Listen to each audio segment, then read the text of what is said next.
ಬೆಂಗಳೂರಿನ ಜನ ಬೆಚ್ಚಿ ಬೀಳುವ ಸ್ಟೋರಿಯನ್ನ ಗ್ಯಾರಂಟಿ ನ್ಯೂಸ್ ನಿಮ್ಮ ಮುಂದೆ ಇಡ್ತಾ ಹೋಗುತ್ತೆ.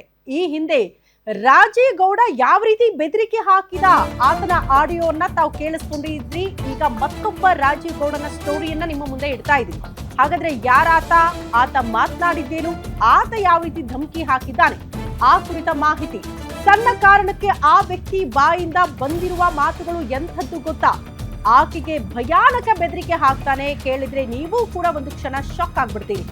ಯಾರಾತ, ಯಾಕಾಗಿ ಬೆದರಿಕೆ, ಯಾರಿಗೆ ಧಮಕಿ ಹಾಕೋದಕ್ಕೆ ಮುಂದಾಕಿದ್ದಾನೆ?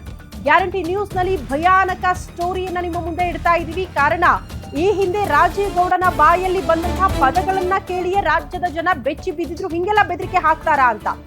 ಆಕೆ ಕೆಲಸ ಬಿಟ್ಟು ಹೋಗ್ತೀನಿ ಅಂತ ಹೇಳಿದ್ದೆ ತಪ್ಪಾಯ್ತಾ? ರೊಚ್ಚಿಗೆದ್ದ ಸೈಬರ್ ಸೆಂಟರ್ ಮಾಲೀಕ ಭಯಾನಕವಾಗಿ ಆ ಹೆಣ್ಣು ಮಗಳಿಗೆ ಬೆದರಿಕೆ ಹಾಕಿದ್ದಾನೆ. ಕೆಲಸ ಬಿಟ್ಟು ಹೋದ್ರೆ ಬಟ್ಟೆ ಬಿಚ್ಚಿ ಹೊಡಿತೀನಿ, ಹುಷಾರ್ ಅಂತ ಆವಾಜ್ ಹಾಕಿದ್ದಾನಂತೆ. ನಡು ರೋಡಲ್ಲಿ ಅಡ್ಡ ಹಾಕಿ ಕತ್ತರಿಸಿ ಹಾಕ್ಬಿಡ್ತೀನಿ, ಎಚ್ಚರ, ನನ್ನ ದುಡ್ಡೆಲ್ಲ ಹೋಯ್ತು, ನನಗೆ ತಲೆ ಕೆಡಿಸ್ಬೇಡ ಅಂತ ಹೇಳಿದ್ದಾನಂತೆ. ಯಾಕೆ ನನಗೆ ಸುಮ್ಮನೆ ಟೆನ್ಷನ್ ಕೊಡ್ತೀಯಾ ಅಂತ ಬೆದರಿಕೆ ಹಾಕಿದ್ದಾನೆ ಹೆಣ್ಣು ಮಗಳಿಗೆ. ಸೈಯದ್ ಎಂಬ ಸೈಬರ್ ಮಾಲೀಕ ಈ ರೀತಿ ಭಯಾನಕವಾಗಿ ಬೆದರಿಕೆ ಹಾಕಿರುವಂತಹ ವಿಚಾರ. ಕೆಂಗೇರಿಯಲ್ಲಿ ಮುಸ್ಕಾನ್ ಟೈಮ್ಸ್ ಸೈಬರ್ ಸೆಂಟರ್ ನಡೆಸಿದಂತೆ ಈ ಸೈಯದ್ ಮಾಲೀಕನ ಅವಾಚ್ಯ ಶಬ್ದ ಕೇಳಿ ತಿರುಗಿ ಬಿದ್ದಿದ್ದಾರಂತೆ ಸ್ಥಳೀಯರೇ. ಕೆಂಗೇರಿ ಪೊಲೀಸರಿಗೆ ದೂರು ಕೊಟ್ಟಿದ್ದಾರೆ. ಆರೋಪಿ ಸೈಯದ್ ಬಂಧನ ಕೂಡ ಆಗಿದೆಯಂತೆ. ಆಕೆ ಕೆಲಸ ಬಿಟ್ಟು ಹೋಗ್ತೀನಿ ಅಂದ ತಕ್ಷಣ ಆ ರೀತಿ ಬೆದರಿಕೆ ಹಾಕಿದ್ದಾನೆ ಸೈಯದ್.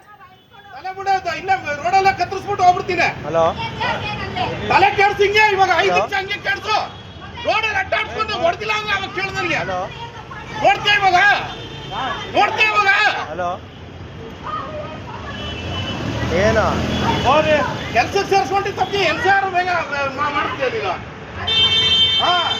ಅದೇ ಬೆತ್ತ ಮಾಡಿ ಹೊಡಿಬೇಕು. ಆಮೇಲೆ ಹಂಗೆ ಮಾಡ್ತಾರೆ ಇವಾಗ, ಹಂಗೆ ಮಾಡ್ತಾರೆ ಇವಾಗ.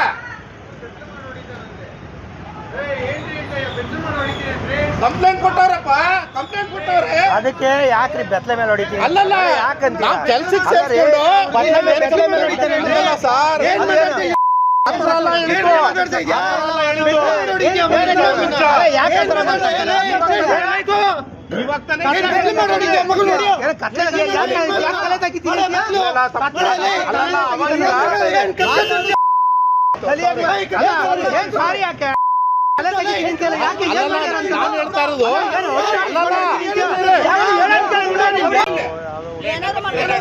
ಹೋಗ್ಬೇಕಷ್ಟೇ ಇವಾಗ.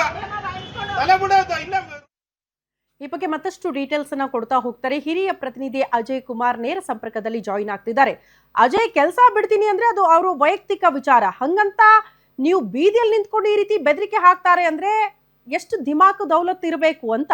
ಈ ತರ ಬಂಧನ ಆಗಿದೆ ಅನ್ನೋದೇ ಸಮಾಧಾನಕರ ವಿಚಾರ. ಈಗ ಖಂಡಿತವಾಗ್ಲೂ ಶ್ರುತಿ, ಏನಂದ್ರೆ ಇದು 22ನೇ ತಾರೀಕು ಸಂಜೆ 7:30 ನಡೆದಿರುವಂತಹ ಘಟನೆ. ಕೆಂಗೇರಿ ಬಳಿ ಇರುವಂತಹ ಮಸ್ಕಾನ್ ಅಂತ ಹೇಳಿ ಏನೊಂದು ಸೈಬರ್ ಶಾಪ್ ಇರುತ್ತೆ, ಅಲ್ಲೂ ಕೂಡ ಸೈಯದ್ ಅಂತ ಹೇಳಿ ಆತ ಕೂಡ ಏನು ಓನರ್ ಆಗಿರ್ತಾನಲ್ಲಿ. ಅಲ್ಲೇ ಒಂದು 5 ವರ್ಷಗಳಿಂದ ಲಕ್ಷ್ಮಿ ಅಂತ ಏನೋ ಒಂದು ಯುವತಿ ಏನಿರ್ತಾರೆ, ಅವರು ಕೂಡ ಕೆಲಸವನ್ನ ಮಾಡ್ತಿರ್ತಾರೆ. ಆದ್ರೆ ಕೆಲ ದಿನಗಳ ಹಿಂದೆ ಅವರಿಗೆ ಒಂದ್ ರೀತಿ ಫ್ಯಾಮಿಲಿ ಪ್ರಾಬ್ಲಮ್ ಇದ್ದಿದ್ರಿಂದಾಗಿ ಸ್ವಲ್ಪ ಕೆಲ ದಿನಗಳ ಕಾಲ ರಜಾನ ತಗೊಂಡೋಗಿರ್ತಾರೆ.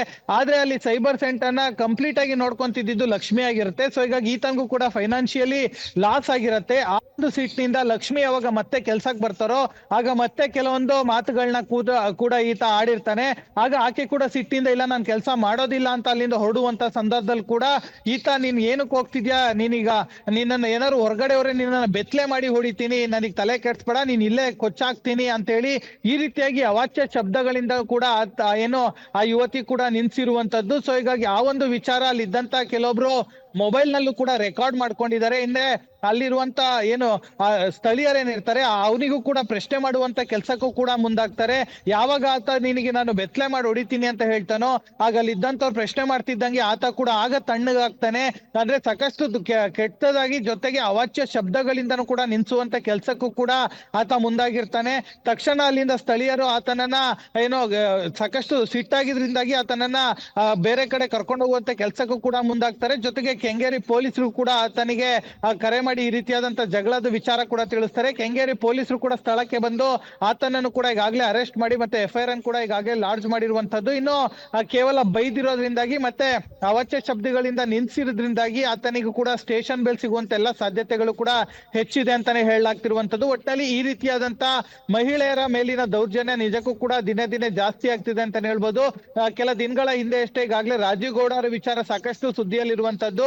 ಅದೇ ಸಂದರ್ಭದಲ್ಲಿ ಕೂಡ ಈಗಲೂ ಕೂಡ ನಡು ರಸ್ತೆಯಲ್ಲಿ ಕೂಡ ಈ ರೀತಿಯಾದಂತ ಘಟನೆ ಸಾಕಷ್ಟು ವಿರೋಧಕ್ಕೂ ಕೂಡ ಕಾರಣ ಆಗ್ತಿರುವಂತದ್ದು. ಶ್ರುತಿ. ಓಕೆ ಅಜಯ್, ಧನ್ಯವಾದಗಳು ತಮ್ಮೆಲ್ಲ ಮಾಹಿತಿಗೆ. ಕಸ್ಟಮರ್ ಇಸ್ಕೊಂಡು ನಾನು ಈ ಬೈದ ನಾಟ ಮಾಡ್ಬೇಕು ಅಲ್ಲಿ ಬುದ್ಧಿ ಇಲ್ವಾ ನಿನ್ಗೆ?